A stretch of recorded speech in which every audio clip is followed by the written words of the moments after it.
अनोळखी दी unexpected love story भाग 11. रिया आणि आर्यनला वाटलं की त्यांच्यासमोर कोणीतरी आरसा ठेवला आहे. कथ्थई मोठमोठे डोळे, गोरा रंग, लाल गाल, बाहेर आलेले कान. रिया आर्यनला स्पर्श करून तपासू लागली. आधी रियाने आर्यनचा मऊ आणि नाजूक नाक दाबला. मग त्याचे कान आपल्या बोटांनी मसले. मग रियाने आपल्या दोन्ही हातांनी आर्यनचे दोन्ही हात घेतले. रिया त्याच्या हाताच्या ओंजळीकडे पाहू लागली. रिया एकदा बंगळुरूला फ्लुक्स म्युझियममध्ये गेली होती. तिला तसंच वाटू लागलं की आर्यन म्हणजे तिचा मेणाचा पुतळा आहे. आर्यन पापण्या न लावताच रियाकडे पाहत होता. आर्यनने बऱ्याच चित्रपट पाहिल्या होत्या ज्यात हिरोचा कोणीतरी हंशक असतो. पण खऱ्या आयुष्यात असं काही होऊ शकतं याचा त्याला अंदाज नव्हता. जे घडत होतं ते रिया आणि आर्यन दोघांच्याही समजण्याच्या बाहेर होतं. अचानक मागून सनीचा आवाज आला. आता तुम्ही बघा, नेक्स्ट गेममध्ये मी तुमची कशी हालत करतो. माझ्याकडे एक अशी जादुई चावी आली आहे ज्यामुळे मी काहीच दिवसात वर्ल्ड चॅम्पियनशिप जिंकणार आहे. सनीचा आवाज ऐकताच रियाने आर्यनचा एक हात पकडला आणि त्याला कॉरिडॉरमधून स्टेअरकेसकडे घेऊन गेली. 24वा फ्लोअरचं स्टेअरकेस कोणी वापरत नसे. रियाला नको होतं की कुणी त्यांना दोघांना एकत्र पाहावं. कारण सर्वात आधी तिला स्वतःला कळून घ्यायचं होतं की हा आर्यन कोण आहे आणि हे कसं शक्य आहे की त्यांचं रूप एकसारखं आहे. दोन्ही मुले एकमेकांचा हात धरून जिन्यावर बसली. कमीत कमी 5 मिनिटं दोघे एकमेकांकडे काही न बोलता पाहत राहिले. हॉटेल लॉबीमध्ये वाजत असलेलं म्युझिक त्यांच्या कानावर येत होतं. पण दोघांच्या डोळ्यांत फक्त एकच प्रश्न होता, हे कसं शक्य आहे? रिया बोलण्याची सुरुवात करत म्हणाली, काय तू माझा क्लोन आहेस का? आर्यनला हा प्रश्न काहीसा कळला नाही. त्याने उलट विचारलं, क्लोन? ते काय असतं? रिया आर्यनच्या पायावर चपक मारत म्हणाली, अरे तुला क्लोनचा अर्थ माहीत नाही का? सायंटिस्ट जेव्हा एक ह्युमनच्या सर्व क्वालिटीज संगणकात घालून तसाच दुसरा ह्युमन तयार करतात, तर तो दुसरा ह्युमन पहिल्या ह्युमनचा क्लोन असतो. आर्यनच्या चेहऱ्यावर स्पष्ट दिसत होतं की तो रियाचं बोलणं अजिबात समजला नाही. भले रिया आणि आर्यन एकमेकांचे हंशक होते, पण त्यांच्यात व्यक्तिमत्वाचा फरक होता. रिया तिच्या वयाच्या मुलांपेक्षा खूपच हुशार होती आणि आर्यन त्याच्या वयाच्या मुलांपेक्षा थोडा कमी हुशार होता. आर्यनने नाक खाजवत विचारलं, म्हणजे मी तुझा क्लोन आहे का? त्यावर रिया उभी राहिली. जिन्याची रेलिंग धरून तिने पाय आपटत विचार केला. काही वेळ विचार करून तिने तिचा निर्णय आर्यनला सांगितला. नाही, तू माझा क्लोन असू शकत नाहीस. कारण माझी एक क्वालिटी आहे. But I am very smart आणि sorry to say, but you are not. So तू माझा क्लोन असू शकत नाहीस. मग आपण एकसारखे का आहोत? अभि दोन्ही मुले विचार करत होती. तेव्हा स्टेअरकेसवर कुणीतरी येण्याचा आवाज आला. रियाने आर्यनचा हात पकडला आणि त्याला वर टेरेसकडे घेऊन गेली. अनिका हॉस्पिटलमधून टॅक्सीत परत येत होती. तिच्या मनात फक्त एकच गोष्ट चालू होती. ज्योती आत्याचं ऑपरेशन लवकरात लवकर करावं लागेल. त्यासाठी तिला डॉक्टर अमृता बनून सर्वांसमोर यावं लागेल. तिने आपल्या पर्समधून डॉक्टर अगरवालचं कार्ड काढलं आणि त्यांच्या पर्सनल नंबरवर फोन लावला. जसं डॉक्टर अगरवालने फोन उचलला, अनिकाने त्यांना सांगितलं, हॅलो डॉक्टर, मी अनिका गजले बोलते. ज्योती आत्याच्या ऑपरेशनबद्दल 2 मिनिटं बोलू शकते का? सामोरून डॉक्टर अगरवालने आपल्या फ्रेंडली अंदाजात सांगितलं, of course my dear. Please go ahead. अनिकाने खूप कॉन्फिडेंटली डॉक्टर अगरवालला सांगितलं, डॉक्टर, ज्योती आत्याच्या ऑपरेशनची तयारी करा. उद्या डॉक्टर अमृता त्यांना ऑपरेट करायला येत आहेत. हे ऐकून डॉक्टर अगरवाल थोडेसे चकित झाले. त्यांना वाटलं की कदाचित आत्याच्या इलाजासाठी चिंतेतून अनिका जरा ओव्हर कॉन्फिडन्समध्ये बोलत आहे. डॉक्टर अगरवालने अनिकाला समजावलं, पहा अनिका, मी तुझे इमोशन्स समजू शकतो. पण डॉक्टर अमृता फक्त इंडियाचीच नाही तर जगातील बेस्ट न्यूरोसार्जन्स पैकी एक आहेत. त्यांची अपॉइंटमेंट मिळणं इतकं सोपं नाही. मी स्वतः एक डॉक्टर आहे. मी किती वेळा स्वतः हेच पाहिलं आहे की त्यांनी आमच्या हॉस्पिटलमध्ये एखादी सर्जरी परफॉर्म केली पाहिजे. जेणेकरून आमच्या मेडिकल स्टुडंट्सना त्यांच्याकडून काहीतरी शिकण्याची संधी मिळेल. पण इतक्या वर्षांत मी त्यांना कधी बोलावू शकलो नाही. डॉक्टर अगरवाल पुढे काही बोलणार तेवढ्यात अनिकाने त्यांचं बोलणं तोडत सांगितलं, डॉक्टर प्लीज, डोंट वरी. मी त्यांना मेल करीन. आईम शो त्या मान्य करतील. डॉक्टर अमृता उद्या तुमच्या हॉस्पिटलमध्ये येत आहेत. ज्योती आत्यांचं ऑपरेशन उद्याच होईल. काही वेळातच तुम्हाला त्यांच्याकडून एक कन्फर्मेशन मेल देखील मिळेल. डॉक्टर अगरवालने अनिकासोबत जास्त आर्ग्यू न करता सांगितलं, ठीक आहे मग. त्यांचा मेल आल्यावर मी सर्व तयारी सुरू करतो. Don't worry. फोन कट होताच अनिकाने एक कन्फर्मेशन मेल टाईप केला आणि डॉक्टर अमृताच्या अकाउंटमधून डॉक्टर अगरवालला पाठवला. Hotel Paradise. आर्यन आणि रिया टेरेसच्या वॉटर टँकच्या खाली जाऊन लपले होते. तिथून त्यांना कोणीही पाहू शकत नव्हतं. आता टँकच्या खाली दोन्ही बसले होते की आर्यनने रियाला विचारलं, आपण दोघं या प्रकारे लपलोय का? या प्रश्नावर रियाने आपला हात आपल्या डोक्यावर मारून सांगितलं, स्टुपिड वे. गॉडने आपल्याला सुपर पॉवर दिली आहे. आपण ही गोष्ट कोणाला सांगू तर आपली पॉवर संपून जाईल. आर्यन रियाचं बोलणं ऐकून थोडासा चकित होत म्हणाला, आपल्याकडे काय सुपर पॉवर आहे? रियाने आर्यनला गुडघ्यांवर बसण्याचा इशारा केला आणि त्याला समजावू लागली, पहा. जर आपण कोणालाही हे सांगितलं नाही की आपण दोघे सारखे आहोत, तर विचार कर, आपण काय नाही करू शकणार. आपण एकाच वेळी दोन ठिकाणी प्रेझेंट होऊ शकतो. जसं कोणीतरी जादूगर एक कपबोर्ड मध्ये जाईल तर दुसरा कॅच मधून बाहेर येईल. एक्झाम मध्ये मी लिहीन आणि मार्क्स तुला मिळतील. आर्यनला रियाच्या गोष्टी एखाद्या फेअरीटेल सारख्या वाटत होत्या. त्याने रियाला विचारलं, काय हे खरंच होऊ शकतं का? रियाने आर्यनच्या पाठीवर थाप देऊन सांगितलं, येस, हे सगळं काही होऊ शकतं. जर तू ते करशील जे मी सांगेल. तर सांग, तू माझा साथ देशील. आर्यन रियाच्या बोलण्याने इतका इम्प्रेस झाला की त्याने लगेचच रियाच्या हातात आपला हात दिला. रियाने दुसऱ्या हाताने आर्यनला हाय फाईव्ह देत सांगितलं, वी आर टीम नाव. हे ऐकून आर्यनच्या चेहऱ्याची स्माईल थोडी कमी झाली. आर्यनने हळू आवाजात विचारलं, कॅन वी बी फ्रेंड्स? रियाने हसून आर्यनला सांगितलं, of course, we are friends.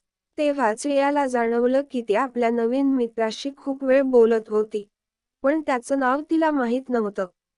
रियाने आपला हात पुढे करत आर्यनला सांगितलं, हाय आय एम रिया. तुझं नाव काय आहे? आर्यनने हँडशेक करत सांगितलं, आय एम एरियन, एरियन माव. रियाला अचानक काहीतरी आठवलं. तिने आर्यनला विचारलं, तू तोच आहेस ना, ज्याच्याशी त्या दिवशी माझं इंटरकॉमवर बोलणं झालं होतं? आर्यनने सांगितलं, हो. रिया रागाने म्हणाली, मग तू पिझ्झा खायला का नाही आलास? आर्यन म्हणाला, मी येतच होतो. पण रस्त्यात मला पहिल्यांदा माझी मॉम भेटली. म्हणून मी त्यांच्या सोबत पिझ्झा खायला गेलो. हे ऐकून रिया स्प्रिंट सारखी उडी मारली. तिने उभं राहण्याचा प्रयत्न केला पण वॉटर टँकला डोकं लागलं आणि पुन्हा बसून म्हणाली, काय सांगतोस? त्या दिवशी मी पहिल्यांदा माझ्या डॅडला भेटले. जसं रियाने हे सांगितलं, दोघांनी सगळी गोष्ट समजून घेतली. रिया तिच्या बोटांनी आपलं डोकं ठोठावत एका मोठ्या डिटेक्टिव्ह सारखी म्हणाली, म्हणजे त्या दिवशी तुझ्या पप्पांनी मला आर्यन समजलं आणि माझ्या मम्मीने तुला रिया समजलं. दोन्ही मुले तोंडावर हात ठेवून हसू लागली. हसता हसता आर्यन म्हणाला, म्हणजे डॅड बरोबर म्हणायचे, माझी कुठलीच मॉम नाही. आर्यनच्या तोंडून ही गोष्ट ऐकताच दोन्ही मुले शांत झाली. आर्यनने आपला चेहरा आपल्या गुडघ्यावर ठेवत रियाला विनंती केली, काय मी आज रात्री रिया बनून तुझ्या मॉम सोबत राहू शकतो? I miss my Maugham. अशीच काहीशी स्पेशल रियाची सुद्धा होती. रिया पण तिच्या डॅडला मिस करायची.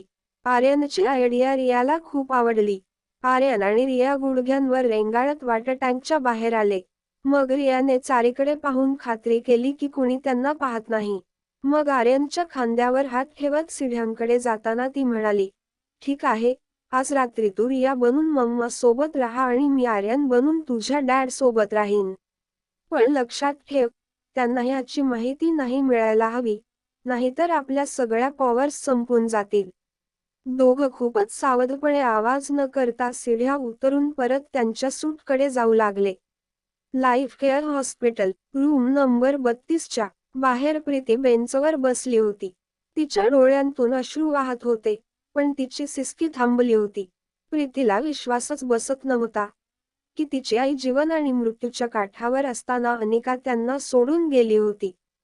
कामिनीने प्रीतीच्या खांद्यावर हात ठेवला. ती तिच्या जवळ बसली. कामिनी अचानक खूपच मचो अंदाजात प्रीतीला समजावू लागली. आपल्याला आधीच माहीत होतं की अनिका कुणाची खरी नाही. तुझ्या डोळ्यांतली पट्टी आज उघडली. मी आणि माझ्या आईने किती सोसलं आहे हे आम्हालाच माहीत आहे. तो आणि ज्योती आत्या तिच्यावर डोळे बंद करून विश्वास ठेवायचात. पण तिची खरी ओळख काय होती हे फक्त आम्हालाच माहीत होतं. पण तुम्ही दोघं माझ्या आईला स्टेप मध्ये समजून दोष देत राहिलात. प्रीतीने काहीही न बोलता रडणाऱ्या डोळ्यांनी कामिनीला पाहिलं.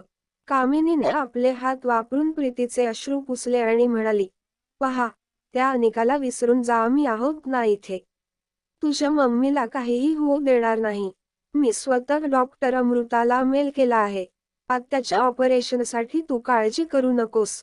प्रीतीला अजूनही विश्वास बसत नव्हता की अनिका असं करू शकते. तेवढ्यात हॉस्पिटलच्या पॅसेजमध्ये डॉक्टर अगरवाल यांच्या बुटांचे आवाज ऐकू आले. प्रीतीने पाहिलं तर डॉक्टर अगरवालच्या चेहऱ्यावर एक स्मितहास्य होतं. ते प्रीतीच्या जवळ आले. जशी प्रीती बेंचवरून उभी राहिली, डॉक्टर अगरवालने तिच्या खांद्यांवर हात ठेवून सांगितलं, प्रीती, तुझ्यासाठी एक गुड न्यूज आहे. डॉक्टर अमृता तुझ्या मम्मीचं ऑपरेशन करण्यासाठी मान्य झाल्या आहेत. त्या उद्या मिसेस शर्माचं ऑपरेशन करतील. त्यांचा कन्फर्मेशन मेल सुद्धा आला आहे. प्रीती हे ऐकून खूप आनंदी झाली.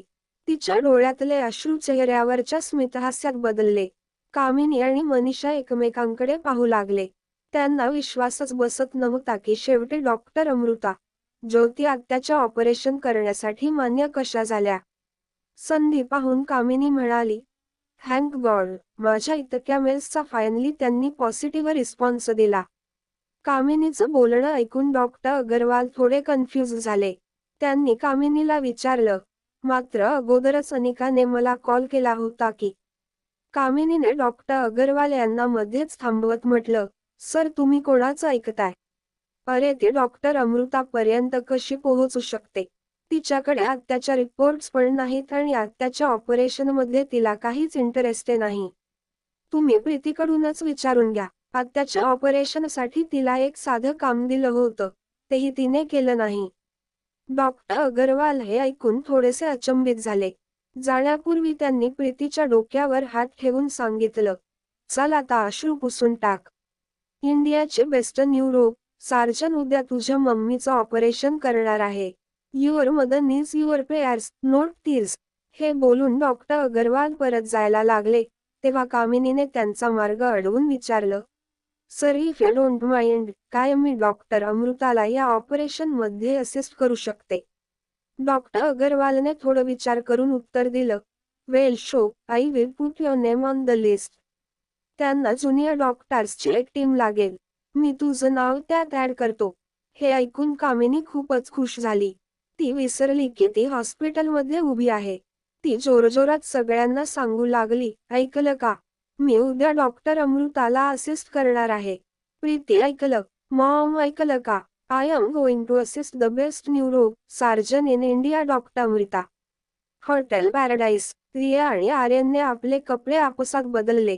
रिया आर्यनला अंतिम टिप्स देऊ लागली, पहा, काही झालं तरी चालेल पण मम्माला कळायला नको की तू रिया नाहीस. कुठली कन्फ्युजन आली तर टॅबलेटवर गेम खेळायला लाग आणि मम्माला सांग की माझा इम्पॉर्टंट गेम सुरू आहे, नंतर बोलू आणि जर काही गोंधळ झाला तर मला फोन कर. हे ऐकून आर्यन थोडा घाबरला. तो रियाला म्हणाला, मात्र मी तुला फोन कसा करणार? माझ्याकडे फोन नाहीये. हे ऐकून रिया थोडीसे चकित झाली आणि म्हणाली, अरे बापरे, इतका मोठा झालास तरी तुझ्याकडे फोन नाहीये. एनिवेज, तू माझा फोन घे. I will manage. रियाने आर्यनच्या हातात आपला फोन दिला. मग 24व्या फ्लोरच्या लॉबीचं दार उघडून ती लॉबीमध्ये कुणी नाही ना हे चेक करू लागली. मात्र जसं तिने दार उघडलं, तिने पाहिलं की सनी तिच्या समोर उभा होता. सनीने दोन्ही हात कमरेवर ठेवले होते. त्याने रियाच्या डोळ्यात डोळे घालून सांगितलं, समजलं मला, सगळं काही समजलं मला. To be continued. व्हिडिओ आवडला असेल तर लाईक करा, शेअर करा आणि चॅनेलला सबस्क्राईब करून बाजूची घंटी नक्की दाबा. धन्यवाद.